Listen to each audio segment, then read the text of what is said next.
Soy David Koch, presentador de Memorias Hispánicas, y hoy estoy orgulloso de traer aquí a uno de los historiadores de referencia del anarquismo español. Estoy hablando de Julián Vadillo, que ha publicado libros sobre la historia de la CNT, la FAI o recientemente sobre la rebelión cantonal, de los que dejo enlaces en la descripción. En esta entrevista exploraremos la historia de la Confederación Nacional del Trabajo, desde su fundación hasta la derrota sufrida en la Guerra Civil, pasando por cuestiones importantes como la guerra del Estado contra el anarcosindicalismo, la postura de la CNT respecto a la Segunda República y el colaboracionismo con el Estado republicano durante la guerra.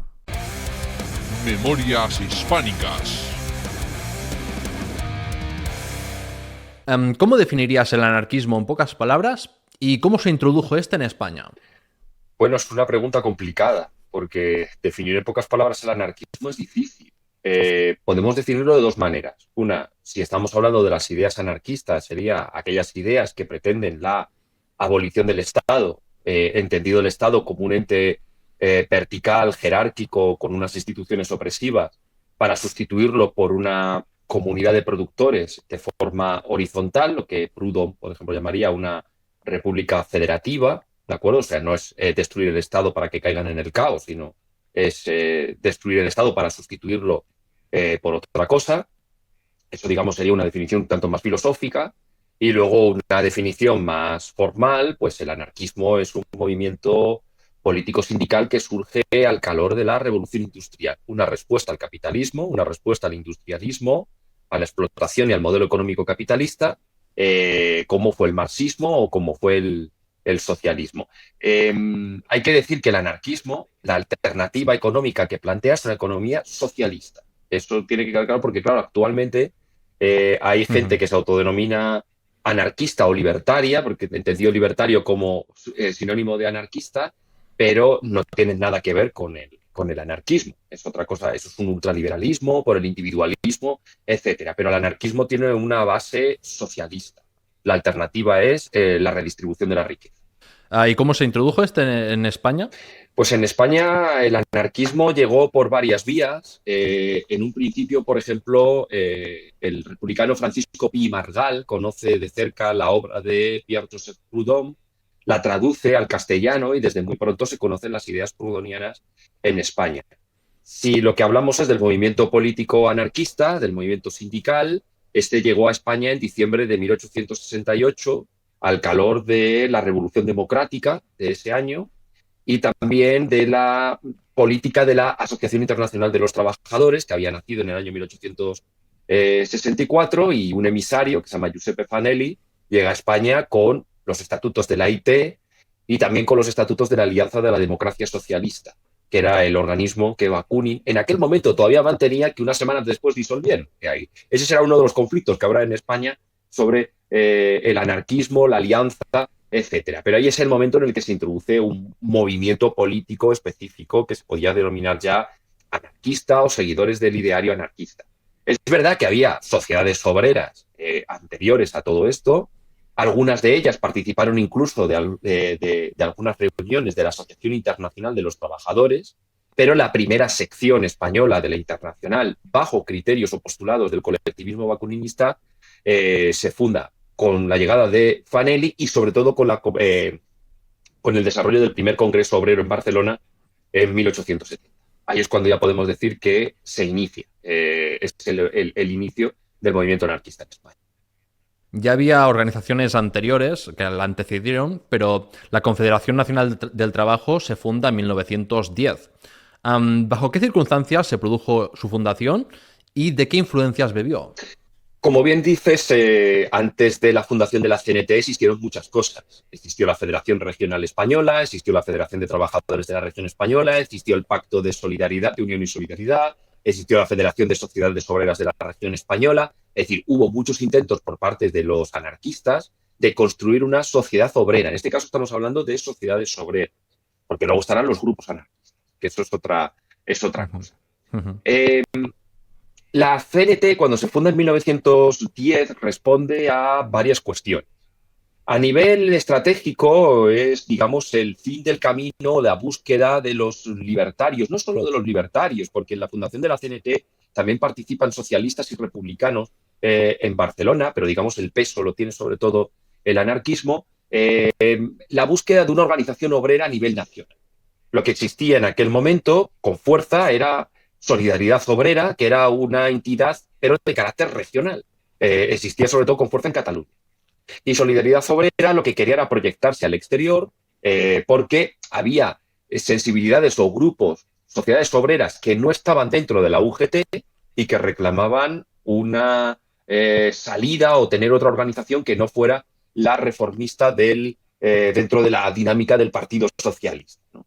Entonces, Solidaridad Obrera recibía muchas peticiones de adhesión a Solidaridad Obrera, pero claro, era una entidad regional y no podía adherir a sociedades de Galicia, de Asturias, del País Vasco, etcétera. Entonces, en finales de octubre, principios de noviembre de 1910, se reúne las sociedades obreras de Solidaridad Obrera y decide crear un organismo nacional que se llama Confederación Nacional del Trabajo.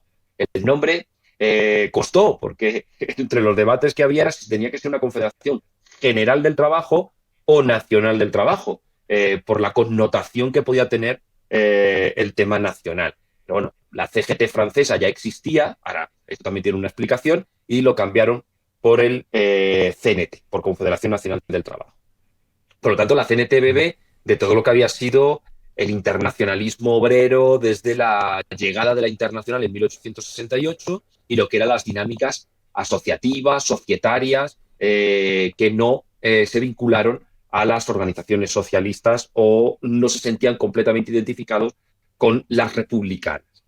Pero luego también la CNT bebe de otra influencia, que también bebe a su vez de la española, que es el sindicalismo revolucionario. El sindicalismo revolucionario nace en Francia a finales del siglo XIX y es un modelo sindical que pone encima de la mesa que la importancia de la lucha de la clase trabajadora está en los aspectos económicos, emancipatorios para una igualdad económica, y no si la clase trabajadora tiene que estar o conquistar el poder político. El sindicalismo revolucionario tiene algunos puntos que son básicos. Lo primero, ellos dicen que cualquiera, con cualquier ideología política, podría pertenecer a un sindicalismo revolucionario siempre y cuando se acepte el modelo organizativo de ese sindicalismo revolucionario, que es la acción directa. La acción directa es todo lo contrario a la acción delegada. Esto es otro de las grandes imposturas del anarquismo. La acción directa no es la acción violenta, no es actuar violentamente contra nadie. Según los modelos de la democracia liberal parlamentaria, tú eliges a un representante y ese representante, en teoría, defiende tus derechos en otro lugar. Lo que dice la acción directa es que eres tú directamente el que los tiene que defender a través de una acción colegiada y compartida con el resto de trabajadores. Por lo tanto, la acción directa frente a la acción delegada. Lo segundo, una estrategia de organización asamblearia y horizontal. Es decir, no hay un liderazgo, no hay una estructura vertical que marque cuál es la dinámica o un programa cerrado dentro de la organización. Y luego una serie de estrategias de lucha que van desde la huelga general para los anarquistas y en los sindicalistas revolucionarios. La huelga general es la expresión máxima de lucha obrera, la paralización de la producción. Si tú paralizas la producción, estás presionando para conseguir mejoras para la clase trabajadora o incluso para preparar una alternativa revolucionaria. El boicot como herramienta en el que tú haces un llamamiento a la clase trabajadora para que no consuman determinados productos porque las condiciones laborales en las que están los trabajadores en esas fábricas son pésimas, entonces presionas a través del boicot para que mejores las condiciones laborales.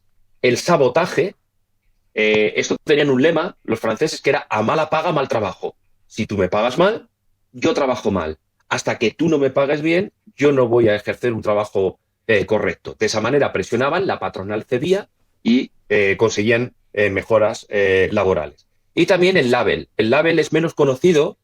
Aquellas empresas que alcanzaban grados óptimos de la clase de las condiciones obreras o incluso impulsadas por los propios trabajadores, se le ponía un label, es decir, una etiqueta, y esos son los productos que fomentaba los sindicalistas revolucionarios. Es decir, en vez de comprarte los zapatos de la marca X, cómpratelos de los de la Y, que ahí tratan bien a los trabajadores, ¿no? Por poner un ejemplo así un tanto sencillo.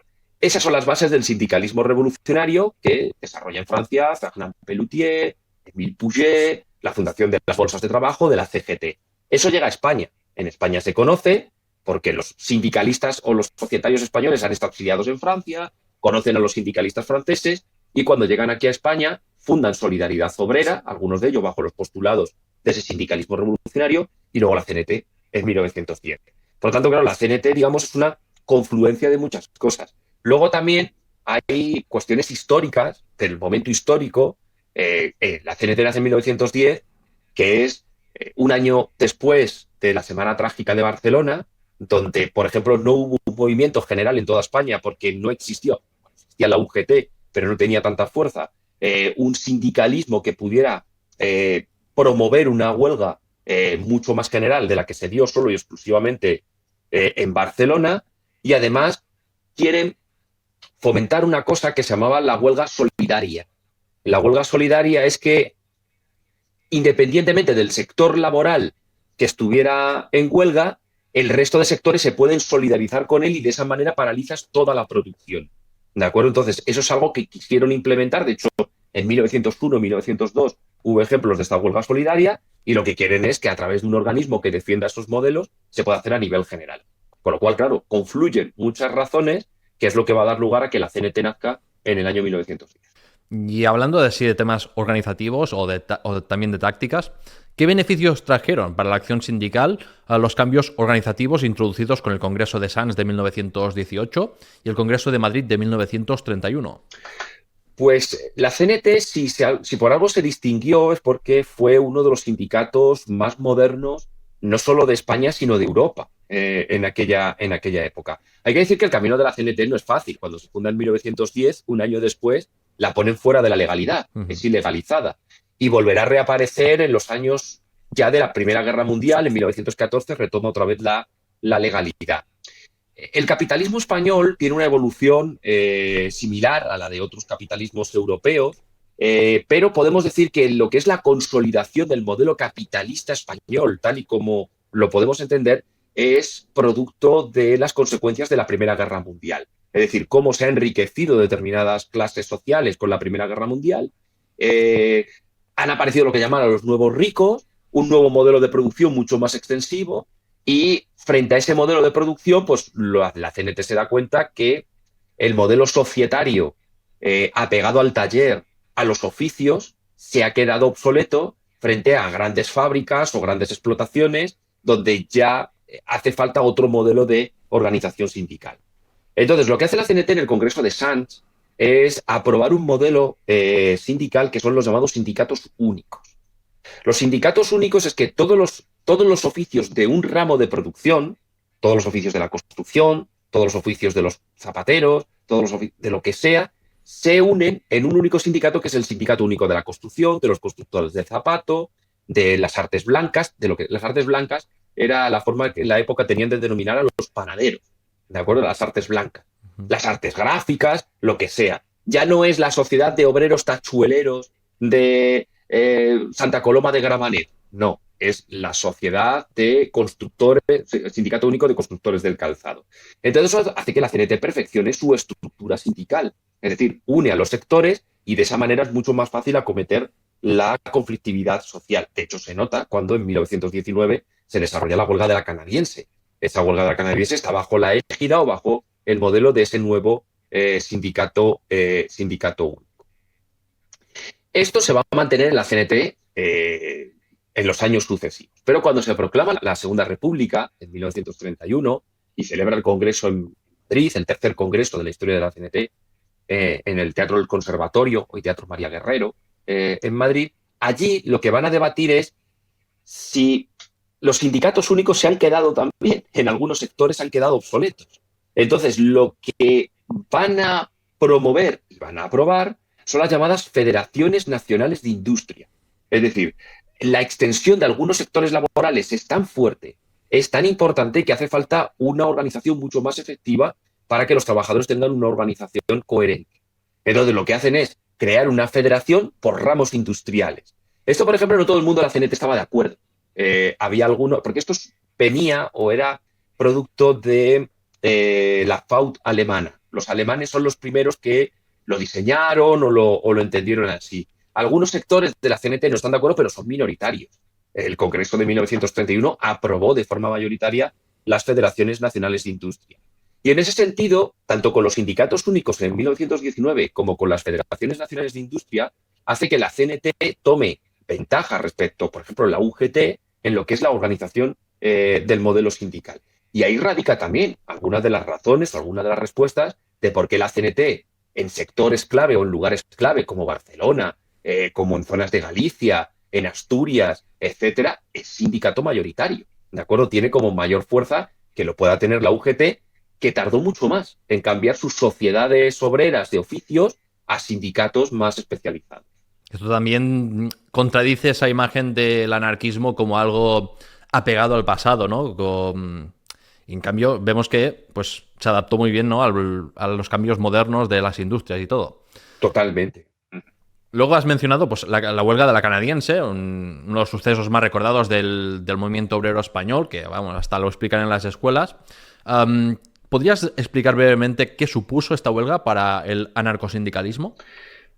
Pues para el anarcosindicalismo la huelga de la canadiense lo que supone es que se presenta ante la opinión pública como el movimiento revolucionario más importante del momento.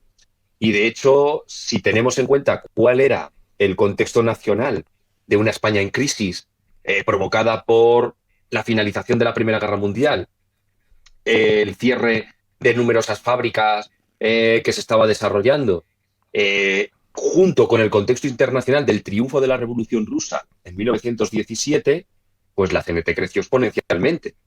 Yo pongo siempre el mismo ejemplo. La CNT en 1914 tenía aproximadamente entre 25.000 o 30.000 afiliados. Es muy difícil contar los afiliados de un organismo que está siempre entre la legalidad, la ilegalidad, la persecución, etc. No, pero tendría aproximadamente entre unos 25.000 o 30.000 afiliados en toda España. Sin embargo, en el año 1919, es decir, 5 años después, una vez que ha pasado la cuestión de la huelga de la canadiense, en el congreso que se celebran en Madrid a finales de 1919, la CNT tiene casi 1 millón de afiliados. Es decir, en apenas 5 años ha multiplicado por 10 la militancia en todos los sitios. Eso se ha debido en parte a esa nueva estructura, se ha debido en parte también al poder sindical que ha mostrado con la huelga de la canadiense, y también, por ejemplo, que la CNT es capaz de convencer a la Federación Nacional de Obreros Agricultores, a la FENOA, que era una organización poderosísima, sobre todo en la zona de Andalucía, a que se adhiera a la Confederación Nacional del Trabajo. Con lo cual la CNT se hace con un poder inusitado. Esto lo que va a provocar es una reacción. La patronal, el gobierno, los militares van a ver con temor el crecimiento del anarcosindicalismo, poniéndolo en contexto europeo de lo que ha sucedido en la Rusia bolchevique, en la Rusia donde han tomado el poder. Y en Hungría y en Alemania también. Efectivamente. Sí. Entonces, para querer neutralizar al anarcosindicalismo. O sea, el peligro, de hecho, hay un libro de Rollo Vilanova, que es un liberal en aquella época, luego estuvo muy cercano al falangismo.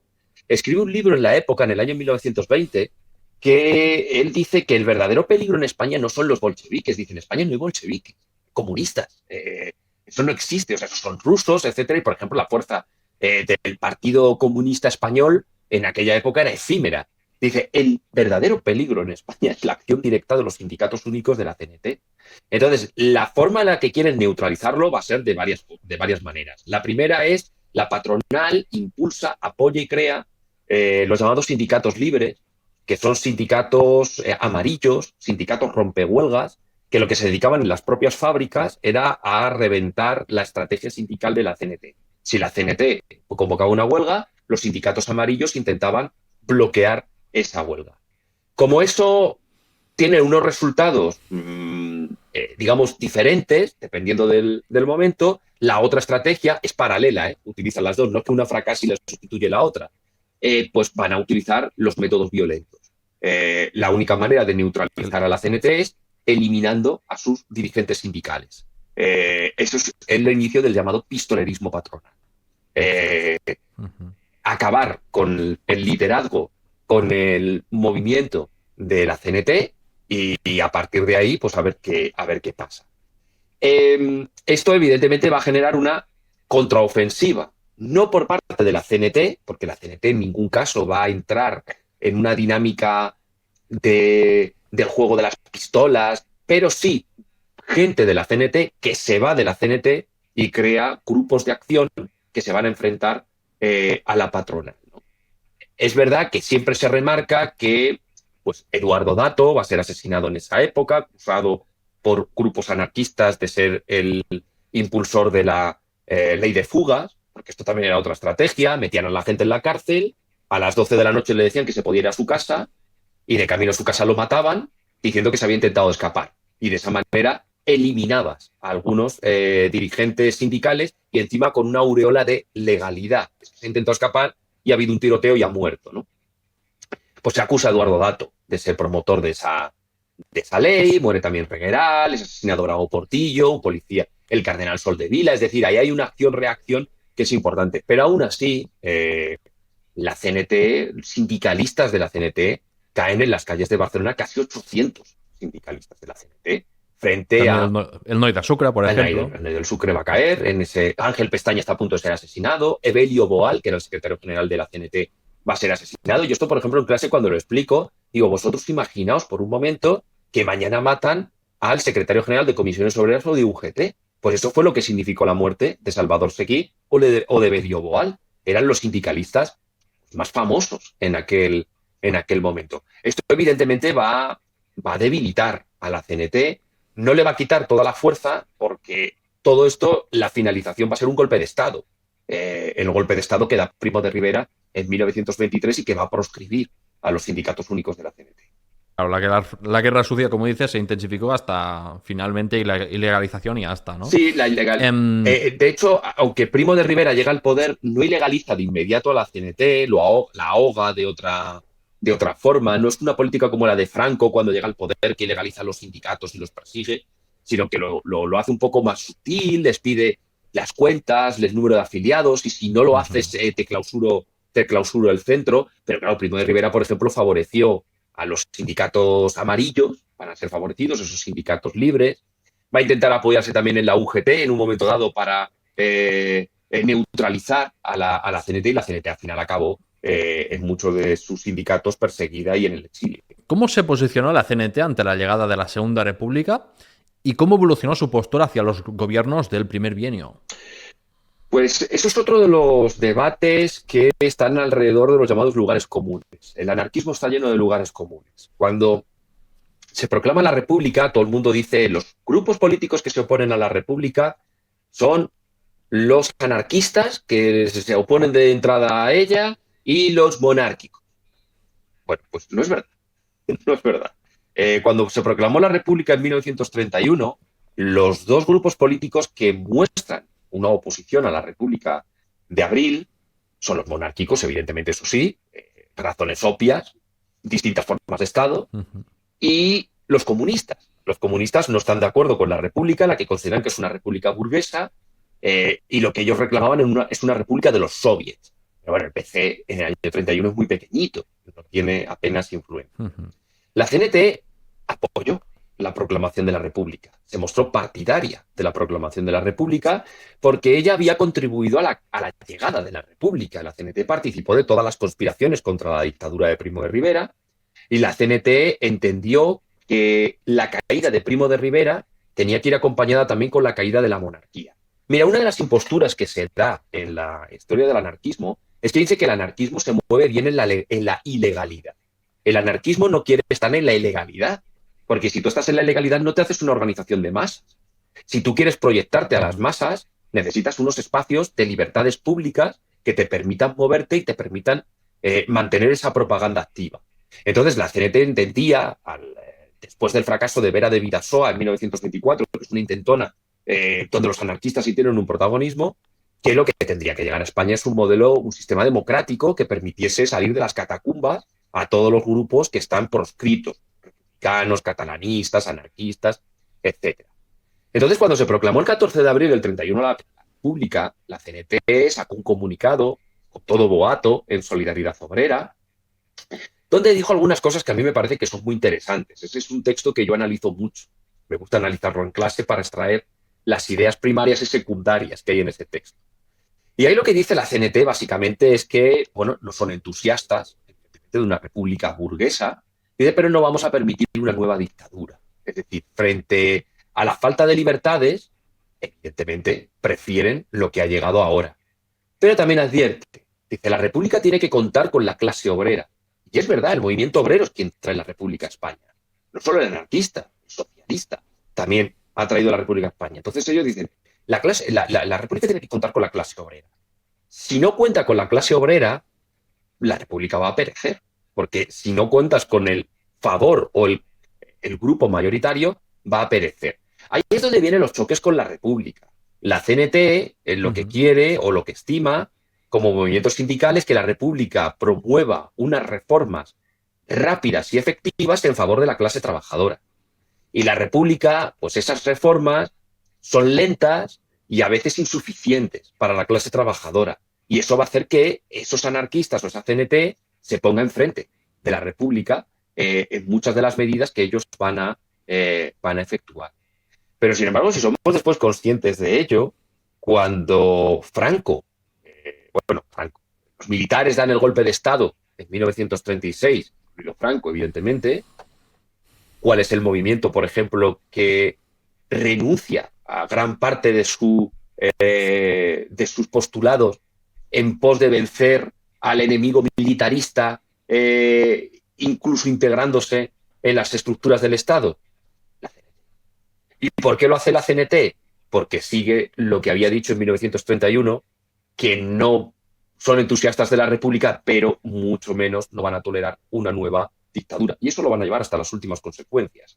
Entonces, claro, la llegada de la República es entendida como un momento de esperanza, un fenómeno revolucionario de lo que ellos se sienten partícipes, pero los resultados que da el primer bienio, sobre todo con la reforma agraria, con las reformas laborales, pues la CNT no está de acuerdo con ello. Los jurados mixtos, que no están de acuerdo con ese modelo de representación sindical. Sí, para quitar la acción directa. La acción directa, donde la CNT se ve... La ley de defensa de la República, claro, también. La ley de defensa de la República es una ley administrativa, porque no es una ley constitución. No está dentro de la Constitución, es decir, son sanciones administrativas lo que te pueden caer. Está diseñada, o el objetivo de la ley de defensa de la República es defender al Estado republicano frente a los enemigos, sobre todo monárquicos y de la extrema derecha. Lo que pasa es que, claro, afectó a los que se oponían también, como la CNT o la extrema izquierda republicana, a las medidas que se estaban adoptando y que consideraban insuficientes. Sí, esto lo vimos, por ejemplo, en la huelga de inquilinos de Barcelona de 1931, que se ve esa desilusión también creciente, ¿no? Hacia la falta de reformas burguesas. Sí. ¿Cómo interpretas las insurrecciones protagonizadas por anarquistas en 1932 y 1933? ¿Y por qué cuestionas ese concepto de gimnasia revolucionaria que decía Juan García Oliver? Bueno, las insurrecciones, hay que distinguir dos tipos de insurrecciones. Unas las que no promueve la CNT, pero surgen, como por ejemplo Castilblanco y Arnedo. Esos son dos fenómenos insurreccionales que incluso están protagonizados mucho más por la UGT. Son revueltas del hambre ante la lentitud de la reforma agraria.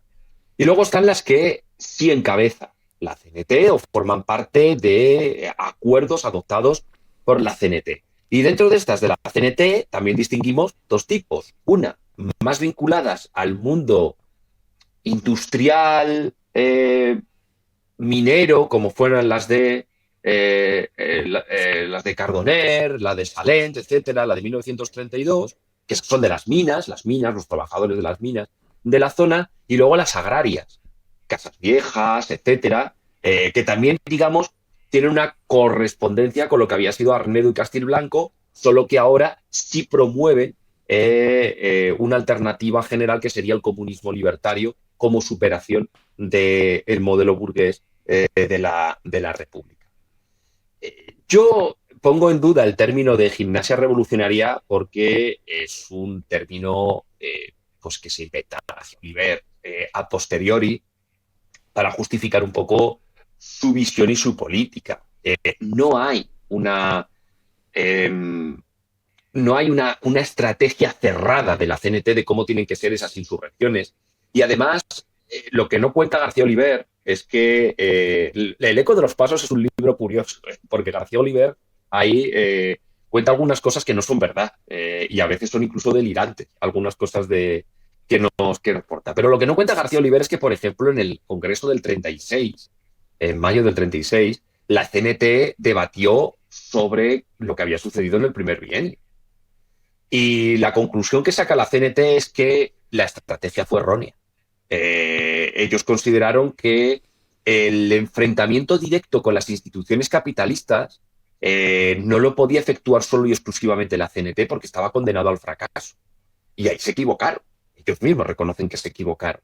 Entonces, la única manera de superar el estadio económico capitalista pasaba por una unión con la Unión General de Trabajadores. Una fusión entre las, no fusión orgánica, pero sí un pacto revolucionario entre las dos organizaciones sindicales. Eso sí, instando a la UGT a que se separase de la disciplina del Partido Socialista, cosa también que era bastante complicada. Pero la CNT consideró que aquellas insurrecciones fueron contraproducentes. Y además lo hicieron con datos en la mano. La CNT, cuando se proclamó la República, era el sindicato mayoritario dentro de la clase trabajadora. Sin embargo, después de todo el proceso insurreccional del 32 y del 33, la CNT ha perdido efectivos. Ha perdido efectivos por la escisión que ha habido de los treintistas y ha perdido efectivos también por las consecuencias provocadas por esas insurrecciones. Con lo cual, lo que va a pasar después, a partir del año 34-35, es que la CNT va a replantear su estrategia. Y esa solo pasaba por un pacto revolucionario con la UGT. Claro, García Oliver, lo de la gimnasia revolucionaria como un método permanente, etcétera, etcétera, de Casas Viejas, el objetivo de Casas Viejas es que en enero de 1933 toda España se insurreccionase contra la República y proclamase el comunismo libertario. Y todo eso quedó cancelado en apenas 24 horas y se enteró todo el mundo menos Casas Viejas. Y pasó lo que pasó allí en Casas Viejas, que es un crimen, evidentemente, y la responsabilidad del gobierno de la República es más que evidente en esa represión. Pero claro, el cálculo de la CNT se ve que tampoco era acertado. No tenían la fuerza suficiente ni la capacidad para poder encabezar ningún tipo de insurrección de ese tipo. ¿Cómo logró recomponerse la CNT tras estas salidas que comentas y la represión del Bienio Negro? Bueno, la CNT lo que hace es replantear su estrategia, cree que es el pacto revolucionario lo que tiene que primar, va a caminar hacia ello, va a tomar contacto con la UGT. De hecho, la UGT tiene un corrimiento de fuerzas bastante interesante porque, por ejemplo, empieza a recelar de los jurados mixtos y empieza a abrazar más la acción directa en muchas de sus secciones. Y eso va a provocar que, por ejemplo, en focos, digamos, en lugares donde la UGT tenía mucha fuerza, como por ejemplo el Sindicato de la Construcción en Madrid, de Edmundo Domínguez, pierda fuerza respecto al Sindicato Único de la Construcción de la CNT, Cipriano Mera. Es decir, en sectores donde eran hegemónicos y en lugares donde eran hegemónicos, la UGT empieza a perder fuerza. Entonces, la CNT replantea su estructura, le va a costar, además, en el año 34, excepto en Asturias, no hay una alianza obrera en ninguna parte y cada grupo, por ejemplo, en Madrid, lo que surge son 3 comités revolucionarios, el de los comunistas, el de los socialistas, el de los anarquistas y claro, al final la división va a provocar el fracaso de aquella huelga revolucionaria o de la insurrección obrera de Asturias y en Cataluña, por ejemplo, es un levantamiento autonomista, no es un movimiento obrero. Cuando la CNT llega al Congreso de Zaragoza del año 36, ellos tienen en mente varias cosas. Una, replantear la estrategia y adoptarla, la alianza revolucionaria es lo más importante. Y 2, que los sindicatos de oposición, los treintistas, que habían salido de la CNT, se reintegren en la CNT. Y de hecho el Congreso de Zaragoza, tampoco se dice mucho, pero ese Congreso se llamó el Congreso de Reunificación, porque todos los sindicatos de oposición vuelven a la CNT menos Pestaña. Pestaña no, porque Pestaña ya se había pasado al campo político y había fundado el Partido Sindicalista. Y aquello sí que fue con un salto gradual.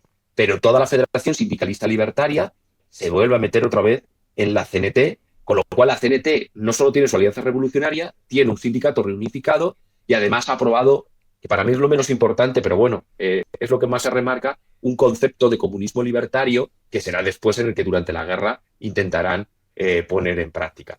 Esto hace que cuando el golpe de Estado se produce en julio del 36, la CNT sea una organización que está unificada y tiene las ideas muy claras de cómo tiene que ser todo su entorno. Hay una cosa que no debatieron, y eso se va a dejar notar mucho en la guerra, y es la correlación de fuerzas. ¿Qué hacemos si en determinados lugares, lo primero, o la CNT no es mayoritaria o no todo el mundo está de acuerdo con nuestro modelo revolucionario? Eso no lo debatió nunca la CNT. Por eso quizá hubo problemas después en la guerra.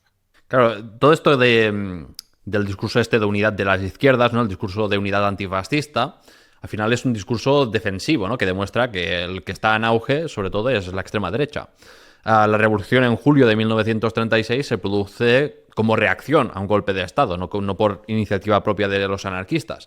Y no siguieron, por ejemplo, la doctrina anarquista de abolir el Estado y el capitalismo allí donde pudieran, sino que debilitaron las estructuras estatales, pero que luego eso permitió que se pudieran recomponer, ¿no? Poco a poco. Por lo tanto, bueno, lo que antes ya lo habías comentado tú mismo, ¿no? De que los anarquistas, lejos de lo que dicen algunos marxistas, fueron los que más renunciaron a sus principios durante la guerra civil. ¿Crees que todo eso de estar a la defensiva explica pues muchas cosas de la actitud colaboracionista de la CNT en la guerra civil y los límites de la revolución social? En parte sí que lo explica. A ver, la CNT había sido colaboracionista en muchos momentos, bueno, los anarquistas habían sido colaboracionistas en muchos momentos de su historia. Por ejemplo, durante la rebelión cantonal hubo participación de bakunistas en los cantones, que no dejaban de ser también órganos de gobierno, perdón, que fueran más municipales y más horizontales, pero eran órganos de gobierno. Durante la dictadura de Primo de Rivera, los anarquistas no dudaron en pactar con los republicanos, con los catalanistas, con el fin último de hacer caer la monarquía y la dictadura. No para proclamar el comunismo libertario, sino para proclamar algo mucho más moderado. Cuando estalla la guerra de España en 1936, pues evidentemente el pragmatismo anarquista, que para mí es la palabra que yo utilizo mucho, pragmatismo, se vuelve otra vez a poner encima de la mesa y es, pues evidentemente, ¿qué es lo más importante ahora? Hacer una revolución en el que nos enfrentemos a todos los sectores, incluso del antifascismo, o vencer al fascismo y luego ya veremos qué es lo que vaya sucediendo. Pues evidentemente esta segunda parte tuvo mucho más peso para los anarquistas y a pesar de algunos anarquistas que vieron con todo el dolor de su corazón que el proyecto por el que habían luchado pues no era el momento o no estaban capacitados para ello. A ver, el problema que tenemos aquí es que la visión general de España ha planteado que España en julio del 36 estaba al borde de una situación revolucionaria, como si las izquierdas estuvieran a punto de hacer estallar un modelo revolucionario casi en conexión con la Unión Soviética. Y eso no es verdad, porque las izquierdas lo que están haciendo en ese momento es, lo primero, recomponerse. La CNT se está recomponiendo, el Partido Comunista se está armando y el Partido Socialista está hiperdividido entre ellos. Es decir, el movimiento obrero a la altura de julio del 36 no está ni a años vista de un proceso revolucionario. Lo venden, ellos evidentemente lo defienden, pero lo venden a muy largo plazo. Y Azaña también Azaña y, bueno, el gobierno de la República en ese momento sí se creía que, vamos, mayor peligro los anarquistas, en vez de fijarse en lo que estaba pasando en nivel militar, ¿no? Entre el ejército. A nivel militar, y esto, por ejemplo, Ángel Viñas sí que lo ha estudiado, el gobierno de la República sabía, o por lo menos conocía los movimientos de algunos militares de lo que estaba sucediendo. Y sabía de los movimientos que Renovación Española de Calvo Sotelo estaba teniendo con la Italia fascista de Mussolini. O sea, había un conocimiento. Otra cosa que es lo incomprensible es que ni siquiera el profesor Viñas se lo explica, es por qué la República no aborta o no intenta hacer algo para abortar todos esos movimientos que van a conducir a España a un golpe de Estado. Si tú repasas la prensa anarquista desde febrero del 36, marzo del 36, después de la victoria del Frente Popular, hasta julio, están advirtiendo constantemente que va a haber un golpe de Estado. Los militares se están preparando para un golpe de Estado. O sea, lo que se cocía en las calles, lo que se cocía en aquel momento en España, no era una revolución proletaria. Eso solo existía en la imaginación de la extrema derecha y de los militares golpistas, y no se lo creían ni ellos, sino un golpe de Estado de carácter militar. Otra cosa es el sesgo que tuviera ese golpe de Estado. Si era un pronunciamiento a lo siglo XIX, si era un golpe de Estado fascista, si era un golpe de Estado monárquico, que al final es un poco todo. ¿De acuerdo? Hay una confluencia un poco de todo, pero desde luego no una revolución obrera. Claro que están a la defensiva. Y el anarquismo, pues efectivamente dice, hombre, frente al fascismo que se puede rearmar y que encima le están ayudando los alemanes y los italianos, y mira lo que ha sucedido con el movimiento obrero alemán, y mira lo que ha sucedido con el movimiento obrero italiano, pues evidentemente lo prioritario es aplastar la sublevación militar, cosa que evidentemente no consiguieron. ¿Y tú cómo valorarías pues esa colaboración con el Estado de la CNT y la FAI? Porque claro, desde punto de vista teórico anarquista, realmente es como indefendible, ¿no? Porque es que sería como un anarquista que fuera un empresario, o sea, hay una incoherencia ahí. Entiendo el pragmatismo, ¿no? El pragmatismo de decir, vamos a ayudar, que no vayamos mucho a peor, ¿no? Pero no se podía haber mantenido, digamos, la autonomía de las partes, o sea, el gobierno, por ejemplo, y las organizaciones anarquistas que colaborasen, ¿no? Pero manteniendo su autonomía completa, ¿no? En vez de, por ejemplo, que entrasen eso de anarquistas que entrasen en ayuntamientos y ministerios como sucedió. Bueno, lo primero, la colaboración es de la CNT, no de la FAI. La FAI como tal no colabora, aunque hay militantes que están en los ministerios o concejales, etcétera, que eran de las dos organizaciones. Pero la colaboración es de la CNT. A ver, la CNT intentó, antes de entrar en el gobierno de la República o antes de entrar en el gobierno de la Generalitat, intentó otras vías de control o de colaboración. El Comité de Milicias Antifascistas de Cataluña es un ejemplo de ello. O sea, eso no es un organismo de la CNT. Está impulsado por la CNT, pero tiene participación de todas las fuerzas antifascistas. Y antes de la entrada de los ministros de la CNT al gobierno de Largo Caballero, la CNT propuso la creación de un Consejo Nacional de Defensa de mayoría sindical, también con representación de partidos políticos, que sustituyese al gobierno de la República. Evidentemente eso no va a salir adelante. Pero claro, cuando tú lo que ves, tú tienes una posición hegemónica y de fuerza en muchos lugares, en Cataluña, en zonas de Aragón, en zonas de Valencia, hay que tener en cuenta también que el golpe de Estado ha triunfado en algunos sitios y en algunas plazas importantes del anarquismo.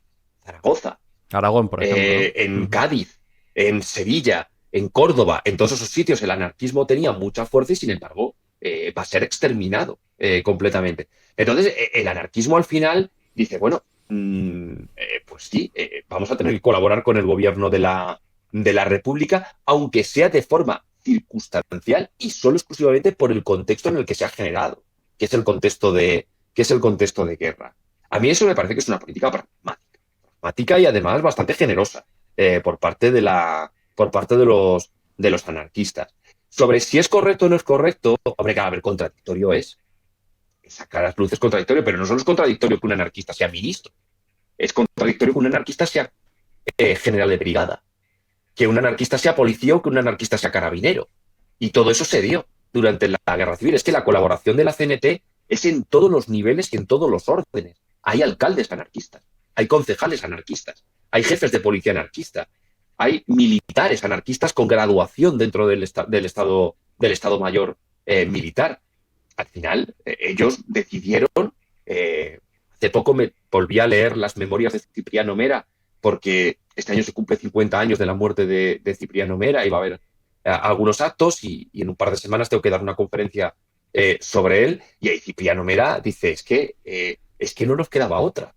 O sea, frente a un enemigo que avanzaba, no quedaba otra que militarizarse. O sea, frente a un ejército regular tenías que poner otro ejército regular. Las milicias funcionaron bien para vencer al golpe de Estado en algunos lugares, pero en una estrategia militar de campo abierto no funcionaban. Entonces hacía falta un ejército.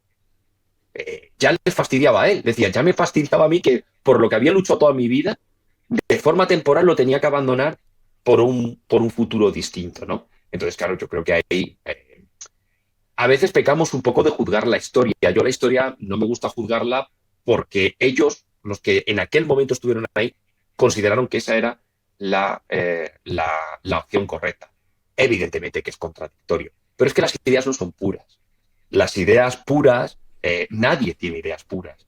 El Partido Comunista tenía una idea pura durante la guerra. El Partido Comunista en teoría era un partido sovietista y sin embargo su discurso se acerca al de la pequeña burguesía o incluso podemos decir que a veces tiene un discurso hasta conservador en muchas cuestiones. El Partido Socialista tenía una idea una idea pura. Los republicanos tenían una idea, es complicado.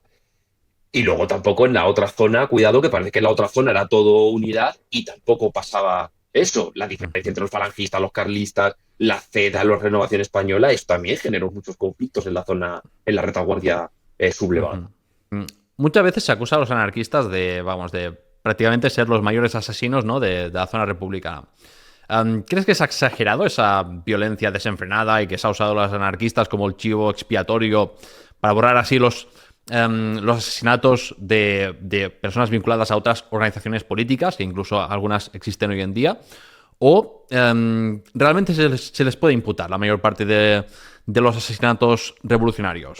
No, yo creo que es una exageración. O sea, yo creo que el anarquismo ahí ha jugado un comodín, un rol dentro de determinadas historiografías, no solo conservadoras en este caso, también historiografías de carácter progresista, donde algunas cuestiones incómodas, ha costado reconocer que no era, y entonces echar la culpa a los anarquistas era lo más fácil. A ver, los anarquistas participan, claro que participan de las tareas represivas, claro que participan de la violencia en la retaguardia, claro que tuvieron sus comités que actuaron en muchas ocasiones al margen de la propia organización o del propio Estado republicano y cometieron crímenes, pero no es la organización que más lo hace. Por ejemplo, aquí, yo en Madrid, cuando se habla de todo esto y se habla, por ejemplo, las checas de entrada, hay que ponerlo todo eso entre comillas porque las checas como tal no existían. Lo que existían eran los comités conformados por todas las organizaciones del Frente Popular. La CNT se adhiere al Frente Popular.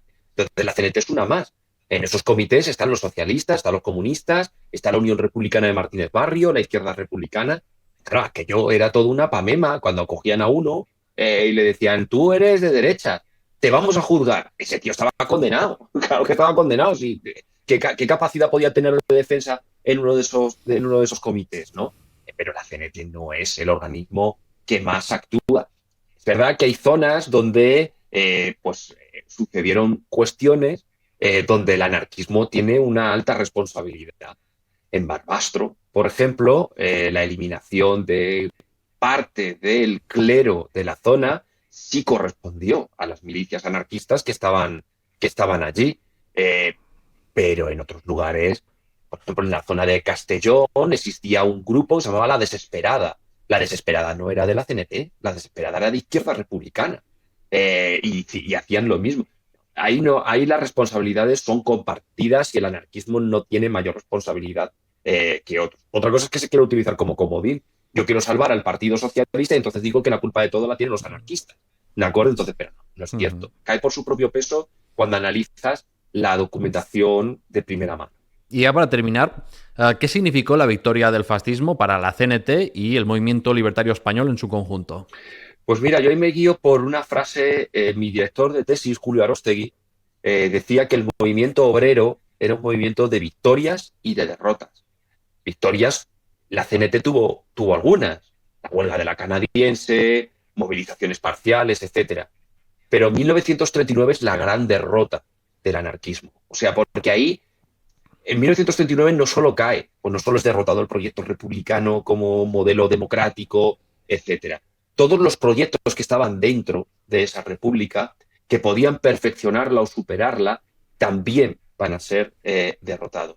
Y lo que viene después, porque no, la CNT no había tenido una derrota exclusivamente a lo largo de su historia, había tenido varias.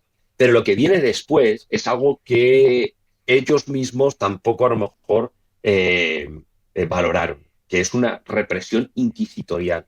O sea, Franco lo que establece en España es una dictadura cruel y sin igual contra todos aquellos que consideraban su enemigo. O sea, el objetivo de Franco era aniquilar a su enemigo. Y aniquilar a su enemigo significaba quitarlo completamente de la faz del país, ya sea por expulsión, por encarcelamientos o por fusilamientos.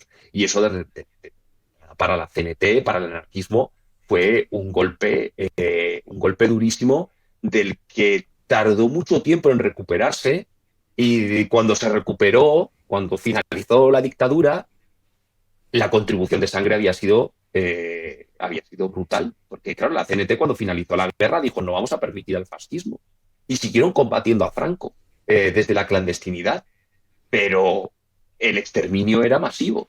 Eh, Tú sí, a ver, yo el último libro que escribí en la trilogía que tengo de Catarata, el último sobre el exilio, ahí sí que tengo las listas de los afiliados en los distintos sitios de exilio. Y ahí ves cómo las cifras de afiliación van disminuyendo a medida que pasan los años, cada vez son más pequeñas. Hombre, evidentemente la gente se muere, se hace mayor y se muere, pero muchos de ellos morían en el interior luchando contra el franquismo y eran aniquilados, ¿no? Claro, para el anarquismo aquello fue un golpe y una derrota. Y aún así, no cejaron en el empeño. O sea, lo de la idea que portaba el anarquismo siguieron constantes de nuestro objetivo es volver a España, echar a Franco y construir una España diferente. ¿Se te ha hecho corta la entrevista? Pues si quieres conocer más sobre el sindicato anarquista, te animo a comprar su libro Historia de la CNT, con el enlace de afiliados de la descripción. Además, hemos grabado otra entrevista con Julián Badillo que publicaré pronto hablando de la FAI y su relación con la CNT, como el tema de si la controló y radicalizó. Así que dale a me gusta y suscríbete al canal o dos podcasts para no perdértela. Gracias, por cierto, a Rafael Navarro por su apoyo como camarada en Patreon. Y al resto, nos vemos pronto.